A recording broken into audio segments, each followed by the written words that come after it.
इंसाफ का माना क्या है? हर हकदार को उसका हक दो। पड़ोसी हैं तो उनका हक अदा करो, रिश्तेदार हैं तो उनका हक अदा करो, माँ बाप हैं तो उनका हक अदा करो, औलाद है तो उनका हक अदा करो, भाई बहन है उनका हक अदा करो, बीवी है उसका हक अदा करो। जब जितना ज्यादा हुकूक की पासदारी रखी जाएगी मुआशरा उतना ही खुशगवार होगा, और जितना ज्यादा हक मारे जाएंगे बेचैनी उतनी ही बढ़ती जाएगी, परेशानियां उतनी ही बढ़ती जाएंगी। इंसाफ कहते हैं हर हकदार को उसका हक दिया जाए। आका फरमाते हैं ऊतु कुल्ला ज़ी हक़्क़िन हक़्क़ा, हर हक वाले को उसका हक दो। अब हक दो तरह के हैं, एक हैं हुकूकुल्लाह, अल्लाह के हक, और दूसरे हैं हुकूकुल इबाद, बंदे के हक। अल्लाह के हुकूक अगर अदा नहीं किए तो अल्लाह रब्बुल इज्जत की शान व कुदरत पर है कि अल्लाह चाहे तो अपने हक माफ फरमा दे। लेकिन बंदों का जो हक है, जो हुकूकुल इबाद है, किसी का पैसा आप मार के बैठे हैं, किसी की जमीन पर नाजायज कब्जा कर लिया है, बेशक, या किसी का हक आपने मारा है, जब तक वो बंदा माफ नहीं करेगा कयामत में अल्लाह भी माफ नहीं फरमाएगा। ये हुकूकुल इबाद आज हम ध्यान नहीं देते, आज इन हुकूकुल इबाद पर हम तवज्जो नहीं देते। मेरे अजीजों, ये दुनिया चंद दिन की है। हम इस दुनिया में रहने कितने दिन के लिए आए हैं? अभी चंद सालों पहले कोरोना काल में तुमने नहीं देखा, बड़े बड़े दौलत वाले, पैसे वाले गंगा नदी के किनारे बेगोरो कफन पड़े हुए थे, घर वाले लेने तक नहीं गए, परिजन उठाने तक नहीं गए, औलाद देखने तक नहीं गई। किस्मत वाला है वो बाप जो औलाद के कांधे पे कब्रिस्तान चला जाए, नसीब वाली है वो औलाद जो बाप के कांधे पे कब्रिस्तान चली जाए, किस्मत वाला है वो रिश्तेदार जो रिश्तेदार के कांधे पे कब्रिस्तान चला जाए। जाना सभी को है, इस हाल में दुनिया से मत जाना कि इधर जनाजा उठे, उधर मोहल्ले के लोग कहें एक जुआरी का जनाजा जा रहा है, एक शराबी का जनाजा जा रहा है, एक अय्याश का जनाजा जा रहा है, आलिमों और हाफिजों की बुराइयां करने वाले का जनाजा जा रहा है, मस्जिद और मदरसों में खुराफात फैलाने वालों का जनाजा जा रहा है। इस हाल में मत जाना, बल्कि इस हाल में जाना कि इधर जनाजा उठे, उधर इमाम साहब कहें गद्दार मुस्तफ़ा का नहीं वफादार मुस्तफ़ा का जनाजा जा रहा है, गुलामे रसूल का जनाजा जा रहा है। जब इस हाल में जाओगे तो यही कहोगे ये नाज ये अंदाज हमारे नहीं होते, दामन में अगर टुकड़े तुम्हारे नहीं होते बेदाम ही बिक जाइए। बाजारे नबी में इस शान के सौदे में खसारे नहीं होते, मिलती ना अगर भीख हुजूर आपके दर से इस ठाट से मंगतों के गुजारे नहीं होते। नारे तकबीर, नारे रिसालत, नारे गौसियत, मसलकी आला हजरत मौलाना फुरकान मंजरी। सुभान। अच्छे काम करके दुनिया से जाओ, मुत्तकी बन के दुनिया से जाओ, परहेजगार बन के दुनिया से जाओ। मेरे अजीजों, ये दुनिया चंद दिन की है। आओ मैं आपको बताता हुआ चलूं। अल्लाह फरमाता है इंसाफ करने का हमको हुक्म दे रहा है, और इंसाफ किसे कहते हैं? हर हकदार को उसका हक दिया जाए। हुकूकुल इबाद में, बंदों के हक में सबसे पहला हक जिसका है वो माँ बाप हैं। सबसे पहला हक बंदों के हुकूक में जिसका है वो माँ बाप हैं। माँ बाप अल्लाह रब्बुल इज्जत की वो अजीम नेमत हैं, इसका पता हमें तब चलता है जब बाप की चारपाई घर से उड़ती है, जब माँ की चारपाई घर से उड़ जाती है, तब हमें एहसास होता है आज कितनी बड़ी सपोर्ट मेरे घर से चली गई, आज कितना बड़ा साया मेरे सर से चला गया। मेरे अजीजों, जब तक बाप जिंदा होता हम उसकी कद्र नहीं करते, जब तक माँ जिंदा होती हम उसकी कद्र का एहसास नहीं करते। मेरे अजीजों, जिस दिन माँ की चारपाई घर से उड़ती है उस दिन एहसास होता है कि आज कितनी बड़ी सपोर्ट मेरे घर से चली गई। माँ क्या है ये उससे पूछिए जिसके सर से माँ की ममता का साया चला गया। बाप क्या है उससे पूछो जिसके सर से बाप की शफकत का साया चला गया। ये हमारे कारी यूसुफ रजा संभली साहब यहाँ तशरीफ फरमा है। अभी कुछ दिनों पहले इनकी वालिदा का इंतकाल हुआ। परवरदिगार आलम उनको जन्नत में आला मकाम अता फरमाए। परवरदिगार आलम उनके गुनाह सगीरा और कबीरा को माफ फरमाए। बताऊं मैं आपको माँ क्या होती है? ये रात के 2 2 बजे 3 बजे जब हम जलसा करके घरों पे जाते हैं, ऐसे कोहरे के आलम में भी जब गाड़ी दरवाजे पे पहुंचती है तो अंदर से किसी और की आवाज नहीं आती, अंदर से माँ की आवाज आती है या बाप की आवाज आती है कि बेटा अभी दरवाजा खोलते हैं। क्या समझे, ये माँ बाप है, बेटा बाहर चला जाए, इनकी नजरें दरवाजे पे लगी रहती हैं। ये माँ बाप है जिनकी निगाहें दरवाजे पे जमी रहती हैं कि मेरा बेटा अभी बाहर गया है, घर पे आया नहीं है। माँ फोन करके बार बार पूछती, बेटा इतनी सर्दी है, तुम कहाँ चले गए, मेरे लाल इतना कोहरा पड़ रहा है, तुम कहाँ हो। और बेटा जब गुस्से में फोन काटता है कि माँ क्या फोन करके परेशान करती है, मैं दोस्तों के साथ में मुरादाबाद में पार्टी करने आया हूँ, मैं दोस्तों के साथ फला जगह पे घूमने के लिए आया हूँ, अब मुझे दोबारा फोन नहीं करना। जिस माँ का फोन तुमने गुस्से में काटा, एक दिन आएगा कि कोई फोन करने वाला नहीं होगा, उस दिन एहसास होगा कि आज कितना बड़ा साया मेरे सर से चला गया। मेरे अजीजों, माँ जिंदा है तो उसकी कद्र कर लो, माँ जिंदा है तो उसकी खिदमत कर लो। आज का नौजवान भाई मेरा कहता है, मेरे बाप ने मेरे लिए क्या किया है। बाप अल्लाह रब्बुल इज्जत की वो अजीम नेमत है। हमारे बुजुर्गों ने फरमाया कि बाप आंगन में लगे हुए पेड़ की तरह होता है। जब शिद्दत की धूप पड़ती है, जब शिद्दत की गर्मी पड़ती है, जब गरम गरम लू के थपेड़े होठों को खुश्क कर देते हैं, ऐसे आलम में सबसे बेहतर और मुनासिब साया पेड़ का साया होता है। आदमी पेड़ के नीचे कुर्सी डाल के बैठे, आराम मिल जाएगा। गर्मी में पेड़ के नीचे चारपाई बिछा के बैठो, सुकून मिल जाएगा। पेड़ के पत्ते तोड़ के देखना, गर्मी में ऊपर से गर्म होते हैं, नीचे बैठने वाले को छांव पहुंचाते हैं, नीचे बैठने वाले को सुकून पहुंचाते हैं। हमारे बुजुर्गों ने कहा, बाप आंगन में लगे हुए पेड़ की तरह होता है। जिस दिन ये पेड़ आंगन से उखड़ गया, उस दिन धूप भी परेशान करेगी, गरम गरम लू के थपेड़े भी परेशान करेंगे। ऐ ज़िया माँ बाप के साये की ना कदरी ना कर, ऐ ज़िया माँ बाप के साये की ना कदरी ना कर। धूप काटेगी बहुत जब ये शजर गिर जाएगा। धूप कैसी भी हो साया नहीं खोने देता, राह कैसी भी हो बेबस नहीं होने देता। बेच के अपना लहू चाहे वो रोटी लाए, बाप औलाद को भूखा नहीं सोने देता। ये बाप है जो औलाद को भूखा नहीं सोने देता। आज वही बाप बूढ़ा हुआ, हमने उसका बिस्तर घर से बाहर कर दिया।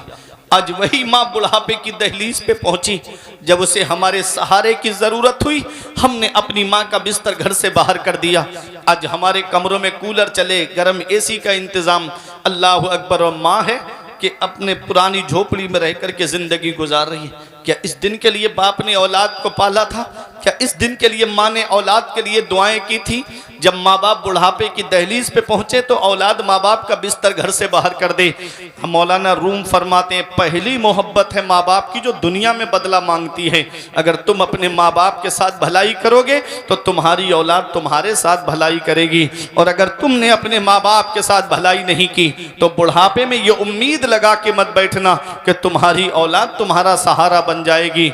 ऐ मेरे अजीजों, एक शायर का मुझे शेर याद आता है कि दिया था अब्बा ने जो एक झूमर बेच डाला था, दिया था अब्बा ने जो एक झूमर बेच डाला था, खुशी से अपने अरमानों का दफ्तर बेच डाला था।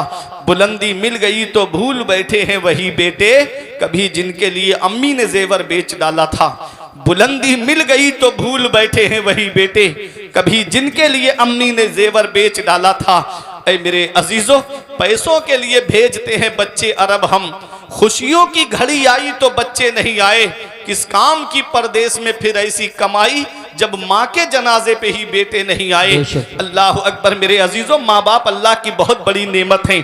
आओ मैं आका की एक हदीस पाक सुनाता हूँ। मेरे आका की बारगाह में यमन के नौजवान सहाबी आए और आके अर्ज करते हैं, या रसूल अल्लाह, मैं यमन से आया हूँ, जितनी जिंदगी मेरी बची है मदीने शरीफ में गुजारूंगा, अब वापस यमन नहीं जाना चाहता। मेरा इंतकाल हो गया तो मेरा मदफन मदीने शरीफ में बनेगा, अब मैं वापस यमन नहीं जाऊंगा। आका ने इरशाद फरमाया, हल्लका अबवाया, क्या तुम्हारे माँ बाप जिंदा हैं? क्या तुम्हारे माँ बाप हयात हैं? अर्ज किया, हाँ या रसूल अल्लाह, माँ बाप तो जिंदा हैं। आका ने फरमाया, क्या इजाजत लेकर आए हो? क्या माँ बाप से पूछ कर आए हो? अर्ज किया हाँ या रसूल अल्लाह, मैं माँ बाप से पूछ कर आया हूँ।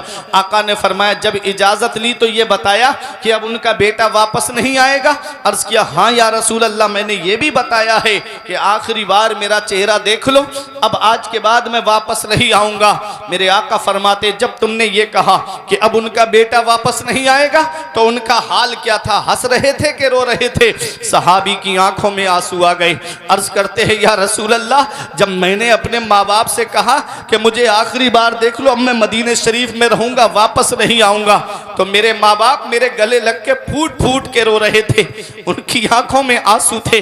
पैगंबर इस्लाम तशरीफ फरमा थे, जलाल आ गया, आका को उठ के खड़े हो गए, इरशाद फरमाते हैं इरजी इलैहिमा फअदहिकहुमा कमा अबकैतहुमा, ए मेरे सहाबी वापस चले जाओ और जहां से आए हो वही लौट के चले जाओ, और जैसे माँ बाप को रुला के आए हो वैसे उन्हें हंसा दो, वो यमन में खुश हो जाएंगे, तेरा नबी तुझसे मदीने में राजी हो जाएगा।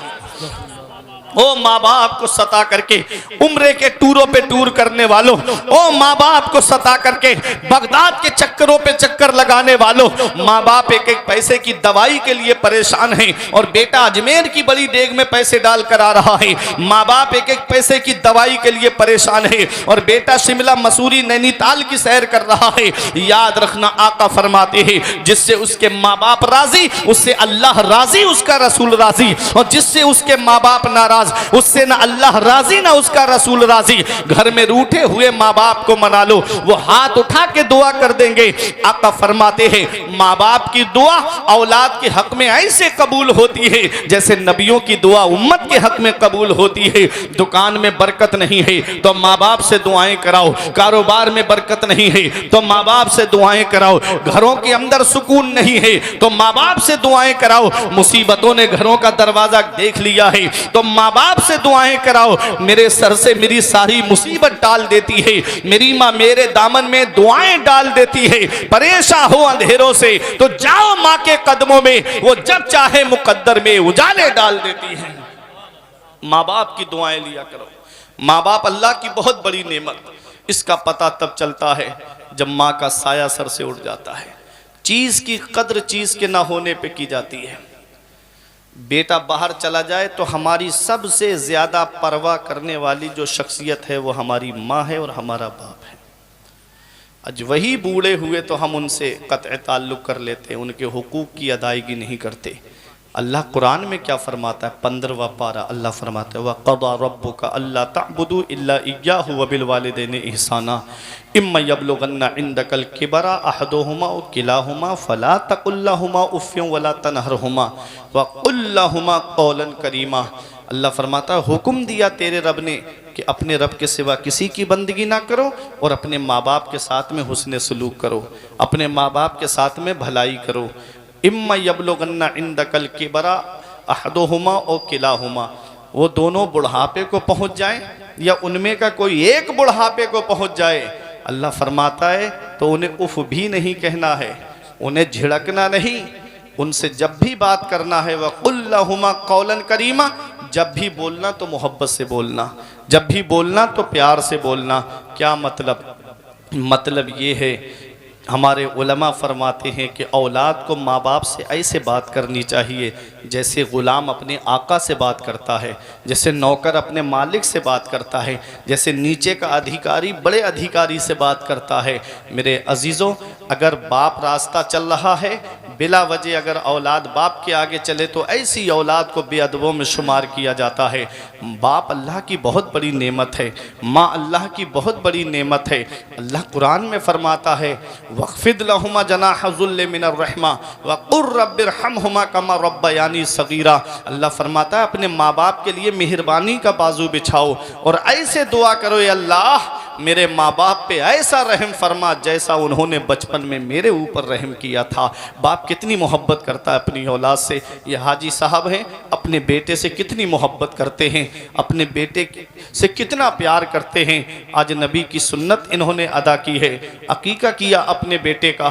बाप क्या होता है इसका पता तब चलता है जब हम खुद बाप बनते हैं, जब खुद की औलाद होती है ना, तब एहसास होता है कि बाप क्या होता है। आज हमारी औलाद की तबीयत खराब हो जाए, हम संभल के डॉक्टरों के दरवाजे पे जाएंगे, यहाँ फ़ायदा नहीं होगा मुरादाबाद लेकर के जाएंगे, वहाँ के डॉक्टरों से फ़ायदा नहीं हुआ तो दिल्ली वगैरह लेकर के जाएंगे। क्या कहते हैं डॉक्टर साहब, ज़मीन बिके तो बिक जाए, मकान बिके तो बिक जाए, प्रॉपर्टी जाए तो चली जाए, लेकिन मेरे बेटे को कुछ नहीं होना चाहिए, मेरी औलाद को कुछ नहीं होना चाहिए। आज दौर इतना तरक्की कर गया है कि आज हर घर में आपको मोटरसाइकिल मिलेगी, अक्सर घरों में आपको कारें मिलेंगी। अब तो सवारियों का इतना अच्छा इंतजाम है, यहीं संभल चौराहे पे आप चले जाओगे कोई ना कोई सवारी आपको मिल जाएगी। जरा दिल पे हाथ रख के मुझे बताओ, अब से 25-30 साल पहले पलट करके जाओ, दौर इतना तरक्की याफ्ता नहीं था।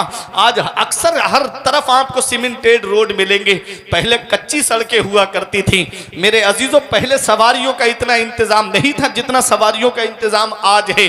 जरा सोचो, अपने बचपन को गौर करो। आज हमारी औलाद बीमार पड़ी, हम रातों में डॉक्टरों के घरों के चक्कर लगाते हैं।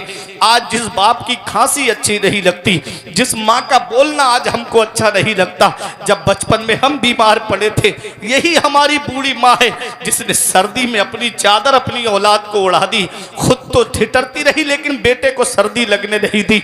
यही हमारा बूढ़ा बाप है जिसके पैर में चप्पल नहीं होती, हमको डॉक्टरों के घर पे लेकर के गया, डॉक्टरों के घरों के जिसने रातों में चक्कर लगाए और क्या कहा, डॉक्टर साहब जमीन बिके तो बिक जाए, मकान बिके तो बिक जाए, लेकिन मेरे बेटे को कुछ नहीं होना चाहिए। आज वही बेटा जवान हुआ, 4 पैसे क्या कमाने लगा, वो माँ बाप से दूरी बनाए रखता है, वो माँ बाप से दूरी इख्तियार करने की कोशिश करता है। याद रखना मेरे अजीजों, माँ बाप अल्लाह की बहुत बड़ी नेमत है। इस दौर में जहां हर चीज में आपको मिलावट मिलेगी, दूध में आपको मिलावट मिलेगी, घी में आपको मिलावट मिलेगी, चीनियों खाने पीने की अशिया में आपको मिलावट मिलेगी। इस मिलावटी दौर में अगर बगैर मिलावट के कोई चीज है तो वो माँ बाप की मोहब्बत है, जिसमें कोई मिलावट नहीं होती है। जो अपनी औलाद से मोहब्बत करते हैं तो सच्ची मोहब्बत करते हैं। बेशक सुभान अल्लाह। नारे तकबीर, नारे रिसालत, नारे गौसियत, मसलकी आला हजरत मौलाना फुरकान मंजरी साहिब। अपने बचपन को याद करो। अल्लाह फरमाता है अपने माँ बाप के लिए ऐसे दुआ करो, अल्लाह मेरे माँ बाप पे ऐसा रहम फरमा जैसा उन्होंने बचपन में मेरे ऊपर रहम किया था। कैसे बाप सीने से लगा के रखता है, कैसे बाप अपने कलेजे से औलाद को लगा के रखता है।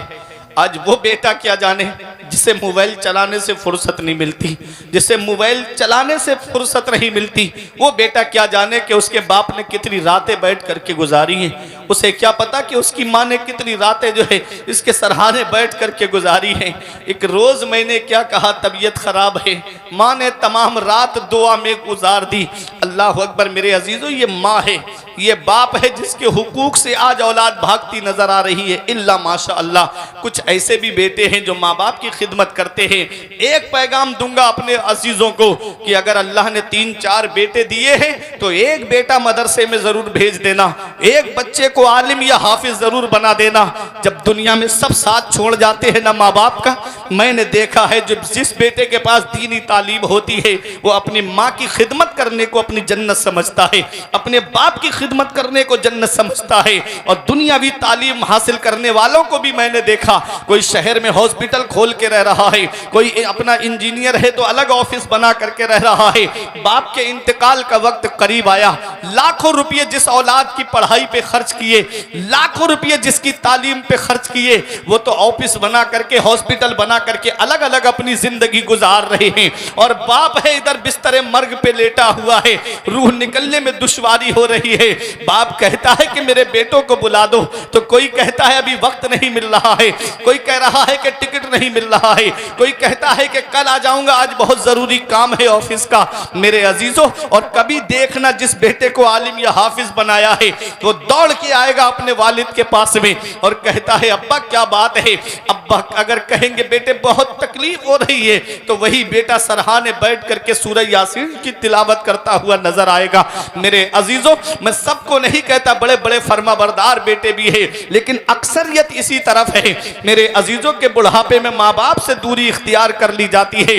आप चाहते हो कि बुढ़ापे में जिंदगी सुकून से गुजरे, तो एक बेटे को आलिम या हाफिज जरूर बना देना, ताकि जब बंटवारे की लड़ाइयां बेटे लड़ रहे हो तो यही बेटा सरहाने बैठ करके कुरान की तिलावत कर रहा हो, यही बेटा मुसल्ले पे खड़े हो के नमाज पढ़ा करके दुआ करे, रब्बना ग़फिरली वले वालिदैया वलिल मुमिनीना यौम यक़ूमुल हिसाब। ये अल्लाह मुझे बख्श दे, मेरे माँ बाप को बख्श दे और तमाम मोमिनीन को बख्श दे।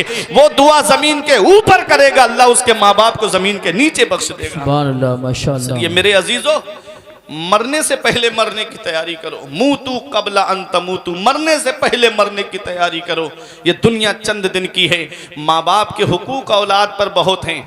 मैं आपको बता दूं, एक सहाबी आए आका की बारगाह में, या रसूल अल्लाह, मेरे माँ बाप का इंतकाल हो गया है, तो क्या उनके हक मेरे ऊपर से ख़त्म हो गए? आका ने फरमाया 5 हक हैं जो अभी बाकी हैं, बाकी जितने हुकूक हैं वो इन्हीं 5 की ज़िम्न में आते हैं। मेरे आका ने इरशाद फरमाया, पहला हक माँ बाप का ये है उनके इंतकाल के बाद में अस्सलातु अलैहिमा, कि उनकी नमाज जनाजा पढ़े। औलाद क्या करे? उनकी नमाज जनाजा पढ़े। और दूसरा हक आका फरमाते हैं अल इस्तिग़फ़ारु लहुमा, औलाद अपने माँ बाप के लिए बख्शिश की दुआ करती रहे, औलाद अपने माँ बाप के लिए मग़फ़िरत की दुआ करती रहे। 2, तीसरा हक माँ बाप का ये है, उनका इंतकाल हो जाए तो मेरे आका फरमाते हैं कि माँ बाप की वजह से जो रिश्ते कायम हैं, जो रिश्ते हैं, माँ की तरफ से ननिहाल का रिश्ता, बाप की तरफ से ददिहाल का रिश्ता, इन रिश्तों को ख़त्म ना किया जाए माँ बाप के इंतकाल के बाद में, बल्कि औलाद इन रिश्तों को बाकी रखे। अगर उनकी बेटी है तो अपनी बहन से रिश्ता बाकी रखे, अगर उनकी बाप की बहन है तो फूफी से रिश्ता बाकी रखे, ख़त्म ना करे उनके इंतकाल के बाद में। मेरे अजीज़ों, मेरे आका हुजूर सल्लल्लाहु ताला अलैहि वसल्लम फरमाते हैं, सिल मन क़ता का, जो तुझसे रिश्ता तोड़े तो उससे रिश्ता जोड़, और जो तुझ पे जुल्म करे तो उसे माफ़ कर दे। आज अल्लाह माफ़ करने वालों को पसंद फरमाता है, अल्लाह माफ़ करने वालों को पसंद फरमाता है। मेरे अजीज़ों, 3 हक हो गए। पहला हक नमाज जनाजा पढ़े औलाद अपने माँ बाप की, दूसरा हक ये है कि उनके लिए बख्शिश और मग़फ़िरत की दुआ करती रहे, और तीसरा हक ये है कि जो रिश्ते माँ बाप की वजह से कायम हैं उन रिश्तों को बाकी रखे। चौथा हक ये है कि जो वादा माँ बाप ने दुनिया में किया और वो पूरा ना कर सके, वो जायज़ वादा है तो औलाद उसे पूरा करे। 5वां हक ये है कि जो उनके दोस्त थे, जिनसे उनके ताल्लुकात थे, वो औलाद उनका अदब करती रहे बाद में, लेकिन शर्त यह है कि ईमान वाला हो, शर्त यह है कि सुन्नी सहीहुल अक़ीदा हो। कहीं ऐसा ना हो कि उनका रिश्ता बदमज़हबों से है तो आप जो है वो उनका भी अदब व एहतराम करें। जो सुन्नी सहीहुल अक़ीदा है उसके लिए शरीयत के अहकाम लागू होते हैं। तो ये तो हुए माँ बाप के हक़। अब मैं आखिरी बात बताऊं, फिर तकरीर को ख़त्म करूं, वक्त ज़्यादा हो गया है। औलाद के हक़ क्या है माँ बाप के ऊपर? ये तो माँ बाप के हुए ना कि औलाद माँ बाप की खिदमत करती रहे, औलाद माँ बाप की फर्मा बरदारी करे, माँ बाप जिस चीज़ के लिए कहें अगर वो जायज़ हुक्म है तो औलाद को पूरा करना उसके लिए ज़रूरी है। तो औलाद के भी तो हक़ हैं माँ बाप के ऊपर। पैगम्बर इस्लाम क्या फरमाते हैं? आका फरमाते हैं अद्दिबू औलादकुम अला सलासे खिसाल। आका फरमाते अपनी औलाद को 3 बातें सिखाओ। कितनी बातें सिखानी हैं? 3 बातें सिखानी हैं। औलाद के क्या हक़ है माँ बाप के ऊपर? तो सुनो, जब बच्चा पैदा हो तो माँ बाप को चाहिए कि उसका अच्छा सा नाम रखें। आज नाम कैसे कैसे रखे जाते हैं वो तो आपको भी मालूम है। ये इमाम साहब हैं, आप देखें, अगर ये इस्लामी नाम बताते हैं तो आदमी कहता है क्या हजरत पुराने नाम बता रहे हो, आज के दौर का कोई बढ़िया सा नाम बताओ। मेरे अजीज़ों, हमारी कामयाबी आगे जाने में नहीं है, हमारी कामयाबी पीछे जाने में है। हम जितना आगे बढ़ेंगे तबाही की तरफ जाएंगे, और जितना पीछे जाएंगे नबी के ज़माने के करीब जाएंगे उतने ही हम कामयाब रहेंगे। वो मुअज़्ज़ज़ थे ज़माने में मुसलमान होकर, और हम ख्वार हुए तारीक़ कुरान होकर। दरसे कुरान अगर हमने भुलाया होता, ये ज़माना ना ज़माने ने दिखाया होता।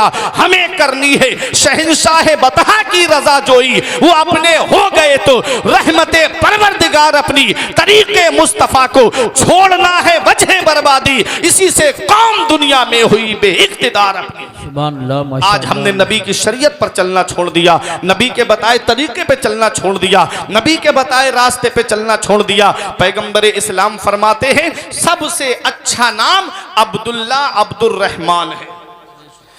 और जब बच्चा पैदा हो, लड़का है तो उसका नाम पैदाइशी नाम मोहम्मद रखो। क्या पैदाइशी नाम क्या रखना है? मोहम्मद। अब पुकारने के लिए कुछ और रख लीजिए, जैसे मेरा नाम फुरकान है तो मोहम्मद फुरकान है। यूसुफ रजा, पैदाइशी नाम मोहम्मद यूसुफ रजा। हाजी आजम साहब तो पैदाइशी नाम मोहम्मद आजम। ये पैदाइशी नाम मोहम्मद रखना है, बहुत जरूरी है। हमने यहाँ तक पढ़ा है किताबों में कि अगर कोई इंसान जैसे हमल है, बच्चा है, और आदमी ये नियत कर ले कि अगर लड़का है तो मैं उसका नाम मोहम्मद रखूंगा, तो अल्लाह ताला बेटा ही अता फरमाए। बेशक बेशक। ये नाम की बरकत है। और बरकत बता दूं इस नाम की, मैदान हश्र होगा, नफसी नफसी का आलम। एक मनादी ऐलान करने वाला ऐलान करेगा, जितने मोहम्मद नाम के हैं वो खड़े हो जाएं। सब मोहम्मद नाम के खड़े हो जाएंगे। फरिश्ता कहेगा तुम सब के सब जन्नत में चले जाओ, अल्लाह की तरफ से हुक्म है कि जिसने मेरे महबूब के नाम पर अपना नाम रखा है उसे मैं जन्नत अता कर रहा हूँ। सुभान। कितना सवाब है। तो अपने बच्चे का नाम पैदाइशी नाम मोहम्मद रखो। 7 दिन का जब हो जाए तो उसके सर से अजियत को दूर करो। अजियत मतलब बाल मुंडवाओ। मेरे आका हुजूर सल्लल्लाहु अलैहि वसल्लम ने अपने नवासे हजरत इमाम हसन और इमाम हुसैन का 7वें दिन अकीका किया। 7वें दिन बाल मुंडवाए और बालों के बराबर चांदी सदका की आका ने। लड़का है तो उसके लिए 2 बकरे, और लड़की है तो उसके लिए 1 बकरी। और अगर इतनी इस्तिताअत नहीं है, इतना पैसा नहीं है आपके पास में, सिर्फ 1 बकरे का या 1 बकरी का पैसा है, तो आप उसको भी अकीके में ला सकते हैं। अकीका सुन्नत है। अकीका है क्या? देखो, आज एक पैगाम लेके जाओ। आज हम बच्चे का अकीका नहीं करते, लेकिन जब छठी वगैरह होती है तो उसमें हम कितना खर्चा कर देते हैं। उसमें गोश्त तो बनता ही है, जो मेहमान आते हैं उनके लिए ज़ियाफ़त का तो इंतज़ाम होता ही है। तो क्या अच्छा होता कि उस मौके पे हम अकीका कर देते और वही गोश्त मेहमानों की ज़ियाफ़त के लिए इस्तेमाल में ले आते, तो नबी की सुन्नत भी अदा हो जाती और मेहमानों की मेहमान नवाजी भी हो जाती। उस मौके पे हम सुन्नत अदा नहीं करते नबी की। कितना सवाब है अकीके का। अकीके में क्या दुआ पड़ी जाती है? दुआ पड़ी जाती है, ए अल्लाह, इस जानवर के गोश्त के सदक़े में मेरे बच्चे के गोश्त को सलामत रख, इसकी हड्डियों के बदले में मेरे बच्चे की हड्डियां सलामत रख, इसके बालों के सदक़े में मेरे बच्चे के बालों को सलामत रख। अल्लाह उनकी हिफाजत फरमाता है, अल्लाह उन आज़ा की हिफाजत फरमाता है। तो हमें अपने बच्चों का अकीका करना चाहिए। आज हमारे यहाँ पर बच्चे पैदा होते हैं, बच्चे तुम्हारे यहाँ पर भी पैदा होते हैं, लेकिन कुछ ही दीनदार ऐसे होते हैं कि जो बच्चों के अकीके के मौके पर या बच्चों के बर्थडे के मौके पर अल्लाह और उसके रसूल को याद करते हैं। वरना ऐसे ऐसे हालात बन गए हैं कि कोई डांस पार्टी लेकर के आ रहा है, कोई सिर्फ डीजे ला के दरवाजे पे बच्चे अपने आप नौजवान लड़के नाचते हुए नजर आते हैं। ये हाल आज मुसलमानों का हो गया है। कभी गुजरो मुसलमानों की बस्तियों से, और जब मुसलमानों को नाचता हुआ देखा जाता है तो अफसोस होता है। और डॉक्टर इकबाल का वो शेर याद आता है कि वज़ा में तुम हो नसारा तो तमद्दुन में हूँ हुनूद, ये मुसलमान हैं जिन्हें देख के शर्माए यहूद। यूं तो मिर्जा भी हो, सैयद भी हो, अफगान भी हो, तुम सभी कुछ हो बताओ कि मुसलमान भी हो। ये मुसलमानों का हाल हो गया। ऐ मेरे नौजवानों, याद रखना, आपको एक पैगाम दे के जा रहा हूं। और रात रात भर मोबाइल की स्क्रीन पे जागने वालों, और रात रात भर फिल्में देख के सोने वालों, और कानों में ईयरफोन, ईयरबड्स, ब्लूटूथ लगा करके रोड पे गाने सुन के गाड़ियां तेज दौड़ाने वालों, अगर इसी हाल में मौत आ गई तो कौन है जो कब्र में तुम्हारे काम आएगा? गाने सुन करके रात में सो गए, आंख कब्र में जाकर के खुली तो कौन है जो तुम्हारे काम आएगा? फिल्में देख के सो गए, आंख कब्र में जाकर के खुली तो कौन है जो तुम्हारे काम आएगा? अपना रिश्ता नबी की बारगाह से मजबूत कर लो, अपना रिश्ता नबी की चौखट से मजबूत कर लो। जहां बाप बेटे के काम नहीं आता, जहां भाई भाई के काम नहीं आता, जहां रिश्तेदार रिश्तेदार के काम नहीं आते हैं, वहां मदीने वाले मुस्तफा अपने गुलामों के काम आते हैं, अपने आशिकों के काम आते हैं। कब्र में सरकार आए तो मैं कदमों पे गिरूं, जब फरिश्ते मुझे उठाएं तो मैं उनसे यूं कहूं, अब तो पाए नाज से मैं ऐ फरिश्तों क्यों उठूं, मर के आया हूं यहां इस दिलरुबा के वास्ते। अच्छे काम करो, नारे रिसालत, मुत्तकी बनो, परहेजगार बनो। मेरे अजीजों, जब बच्चा 7 दिन का हो जाए तो उसके बालों को मुंडवाओ और उसका अकीका करो। अब आके मेरे आका हुजूर सल्लल्लाहु अलैहि वसल्लम ने क्या हमको पैगाम दिए हैं। देखो बच्चे की तरबियत कैसे करनी है, हमको बच्चे को कैसे शरीयत के माहौल में ढालना है। जब बच्चा 7 साल का हो जाए तो उससे कहो कि नमाज पढ़। जब 7 साल का हो जाए तो नमाज पढ़ने के लिए कहो, और जब 10 साल का हो जाए तो मार मार के नमाज पढ़वाओ। मारने का मतलब ये नहीं कि लाठी डंडों से मारो, मारने का मतलब ये नहीं कि उसके गाल पे मारो। हदीस पाक है, मेरे आका फरमाते हैं, नहा रसूलुल्लाह सल्लल्लाहु अलैहि वसल्लम अनिल ज़र्ब फिल वजह व अनिल वस्म फिल वजह। आका ने चेहरे पे मारने से मना फरमाया है, चेहरे पे जख्म लगाने से आका ने मना फरमाया है। बाज आदमी को, भाई को हमारे गुस्सा आता है तो बच्चों के चेहरे पे, गाल पे थप्पड़ तमाचा मारते हैं। कभी बीवी पे गुस्सा आया तो बीवी के मुंह पे तमाचा मारते हैं। आका ने चेहरे पे मारने से मना फरमाया। क्यों? अल्लाह ने कुरान में फरमाया, लक़द खलक़नल इंसान फ़ी अहसन तक़वीम, हमने इंसान को बेहतरीन सूरत पे पैदा फरमाया है, बेहतरीन सूरत। मेरे अजीज़ों, जब बच्चा 10 साल का हो जाए तो उसे मार मार के नमाज पढ़वाओ।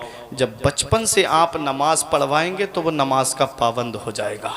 फिर अगर वो सफ़र में भी होगा तो नमाज नहीं छोड़ेगा, हज़र में भी होगा तो नमाज नहीं छोड़ेगा, तन्हाई में होगा तब भी नमाज नहीं छोड़ेगा, और जब सफ़र में होगा तब भी नमाज नहीं छोड़ेगा।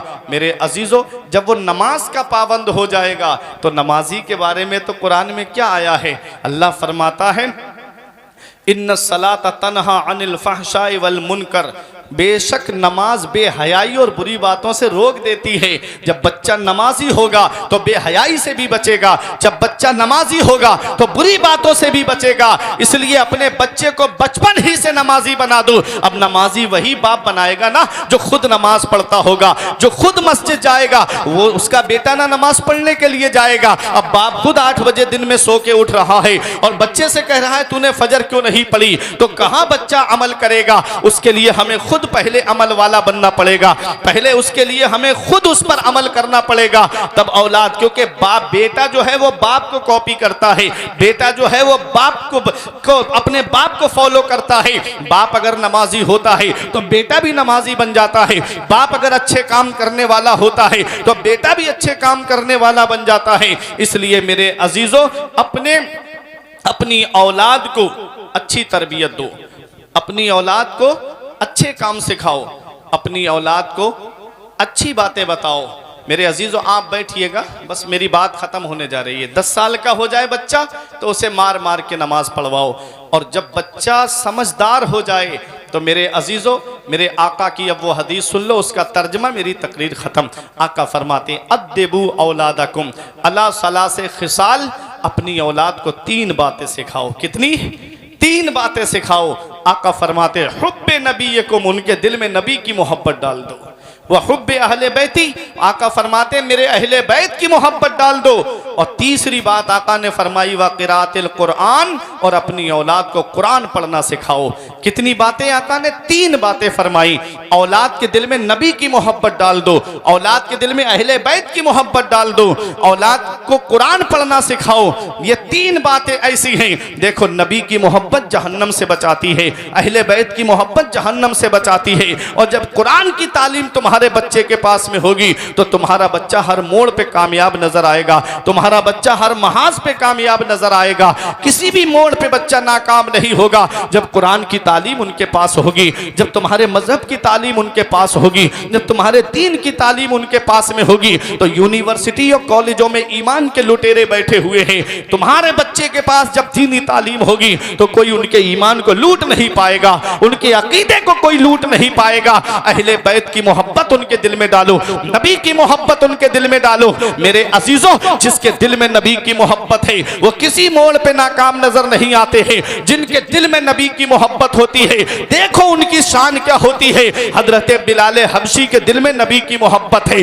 कितना सताया उमैया बिन खलफ ने। आपने यही कहा जिसको शायर ने शेर में यूं कहा कि तू हो के तुरसरू मुझे ईजा हजार दे, ये वो नशा नहीं जिसे तुरसी उतार दे। और मेरा इमाम तो यूं कहता है, जान है इश्क़ मुस्तफा रोज फजू करे खुदा, जिसको हो दर्द का मजा नाजे दवा उठाए क्यों। ये वो है जिनके दिल में नबी की मोहब्बत है, ये वो है जिनके दिल में नबी का प्यार है। हजरत अम्मार इब्ने यासिर को देखो, नबी से सच्ची मोहब्बत करते हैं। आग के अंदर जब इनको डाला जा रहा है, आका उधर से गुजर के जा रहे थे, आवाज देते हैं या रसूल अल्लाह उन्जुर हालना, या रसूल अल्लाह मेरा हाल देखिए। आका के दस्ते मुबारक दुआ के लिए उठ गए। आका दुआ करते हैं, या नारो कोनी बर्दों व सलामन अला अम्मार कमा कुंते अला इब्राहिम। ए अल्लाह मेरे अम्मार पर आग वैसी ही ठंडी और सलामती वाली हो जाए जैसे हजरत इब्राहिम अलैहिस्सलाम पे ठंडी और सलामती वाली हो गई थी। मेरे अजीजों, ये हजरत अम्मार इब्ने यासिर है।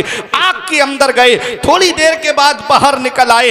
हजरत अम्मार इब्ने यासिर जब बाहर निकले तो कुफ्फारे मक्का ने सोचा कि इनको तो आग ने भी नहीं जलाया, तो लालच दिया और कहा, ए अम्मार इब्ने यासिर, तुम जिस कबीले की लड़की से कहोगे वहां तुम्हारा निकाह करा देंगे, तुम जितनी दौलत कहोगे कदमों पे ला करके डाल देंगे, तुम जिस कबीले की सरदारी मांगोगे उस कबीले का सरदार बना देंगे।